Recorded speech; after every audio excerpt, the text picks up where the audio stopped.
Okay,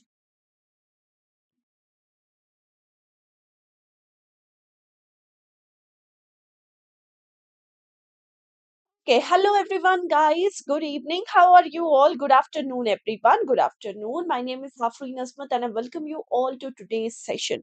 So, today we are going to discuss Unit 8 of IEIFS, and Unit 8, the name is Foreign Trade Policy, Foreign Investments, and Economical Development. So, this is the topic, Unit 8.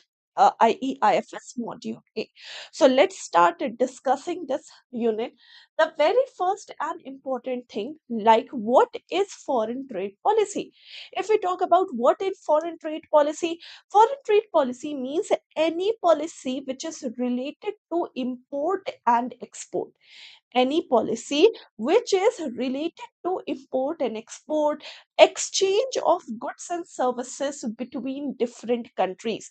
If there is any policy related to these matters, then it is known as the foreign trade policies, right? So, if we talk about the foreign trade policy, it refers to that economic policy that governs the economy's import and export activity, right? Now, if we talk about before 1991 time period, see, before 1991 this foreign trades were protected with a lot of restriction, because at that time we were not in the position, or we were not thinking to integrate our economy with the rest of the economy. And so the government before 1991 imposed restrictions on import and export, imports restriction on the movement of people, due to which our economy was segregated at that time. And because of this, we have seen a lot of side effects, like at one time in approximately 1989 and 1990, we have zero foreign exchange reserve, because our policies was so that we are not we were not focusing to enhance the foreign exchange reserve. It was very conservative. It was actually to just what conserve the foreign exchange reserve, to make such policies which discourage the import and export of economy, and which have obviously very negative impact on the economy. And to overcome from that, in 1991, Dr. Manmohan Singh and P.V. Narasimha Rao recommended the new economic reform, which was known as LPG policy: liberalization, privatization, and globalization policy. Remember, and I have told you, I have already discussed in detail what is liberalization, what is privatization, and what is globalization. So, see, after 1991, after the introduction of this policy, we have seen that now it is more of the integration. Now we are concerned to enhance more and more foreign exchange reserve in India. We have replaced the act also. Earlier there was act which was known as FERA. FERA has been replaced with FEMA, okay, to regulate the foreign exchange in India, right? Next, if we talk about the foreign direct investments, what is an FDI? What is a foreign direct investment? So, foreign direct investments refers to the investment in any of the foreign country with the intention to acquire ownership of that company. So, if you have an intention to acquire ownership in any other country, right? You are buying share, you are investing with a view to obtain the ownership in that country, then it is known as the foreign direct investment, and it is known as FDI, right? Now, if we talk about the foreign direct investments enters India either from the automatic route or from the government route. See, if India has a good relation with any other country, right? And India seems that, okay, these areas are not restricted for FDIs, okay? So your FDIs are allowed through the automatic route. You don't need to take any RBI's approval or permission, okay? But See, if the things happens in such a way that, for example, there is any FDI that is coming from Pakistan. Now you know that Pakistan and India don't have a healthy relationship, right? And so if any of the FDI is coming from Pakistan, first is needed to be approved. First, you have to take approval from Reserve Bank of India, right? So foreign direct investments are the investment in the different foreign country with the intention, with a view for what, for acquiring the ownership in that country, that is known as FDI. FDI can be through automatic route, FDI can be through government route. Okay, now this is very important. See, there are sector wise FDIs which I have written and given you the screenshot, and their entry route, like very important is like agriculture, 100% FDIs are allowed, and this is from automatic route. Like in mining, 100% FDIs are allowed through automatic route. Like in defense manufacturing, 100% FDIs are allowed. Like for example, in civil aviation airports, 100% FDIs are allowed through automatic route. Print media, only 26% FDIs are allowed, and it is by the government approval.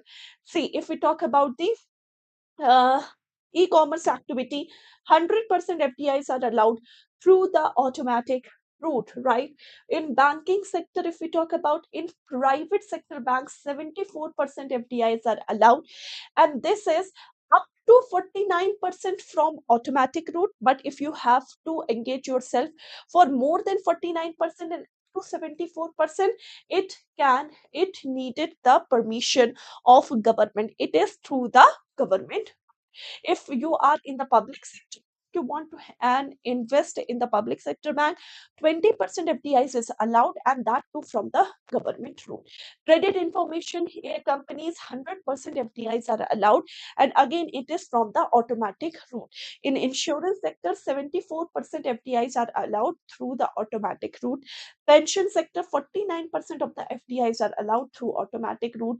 Power exchange, 49% FDIs are allowed through the automatic route. So these are some of the important FDIs, sector wise FDIs, and their entry route in India. Okay, now if we talk about the next thing, what are the type of foreign direct investment? Okay, just listen it carefully. Type of foreign direct investment. First of all, if we talk about the greenfield FDIs, so greenfield FDIs is the investment in which the parent corporation want to establish. There is a foreign company which want to establish business in any other country, but this business is built from the scratch. The business builds from the scratch, then it is known as greenfield foreign direct investment. So it is a type of investment where a parent corporation establishes a subsidiary and everything built from the scratch. Like McDonald's want to open a new branch in Delhi. Okay, so for example, there is Hyundai India, Pepsi. They want to establish any offices or new branches in India. They build everything from the scratch. Then this is known as greenfield FDI. Now, what is brownfield FDI? Brownfield FDI is the multinational corporation where you buy stock in already established firm in the country. For example, there is any ABC Limited, a foreign company, and they want to invest in India. Instead of building everything from the scratch, they just acquire the share of already established firm, give them their branding, and then it is running, which is known as brownfield FDI. And joint venture, when there is an agreement between Indian and foreign company in such a way that they agrees to share profit and loss. Okay, no one is acquiring nothing, they agrees to share sales profit and loss with each other, then it is known as joint venture. So these are the three type of foreign direct investment. First of all, the greenfield investment, when any of the company is entering into the host country and they are building everything from the scratch. They are building every business from the scratch. Okay, everything they have rented out office space, they have built the office, they have hired the staff, everything is done from zero. Then it is known as greenfield FDI.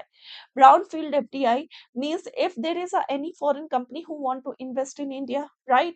And now they do what? And now they just buy a stock or buy shares in already existing company, so that they need not build everything from the scratch. Then it is known as brownfield investment.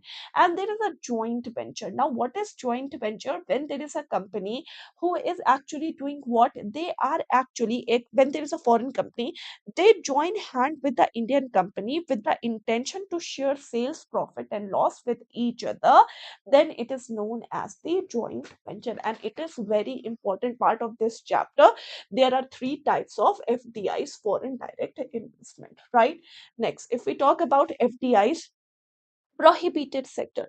Now, which of the following sectors FDIs is not allowed at all? Which of the following sectors FDIs is prohibited?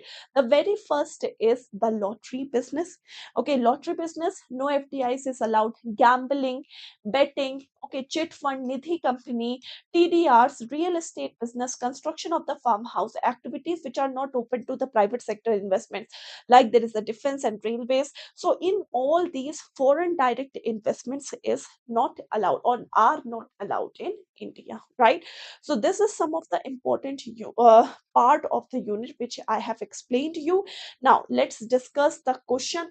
The very first question is, FDI from Pakistan is placed under which route? Everyone, please answer this question. FDI from Pakistan is placed under which group? Everyone, please answer this question, guys.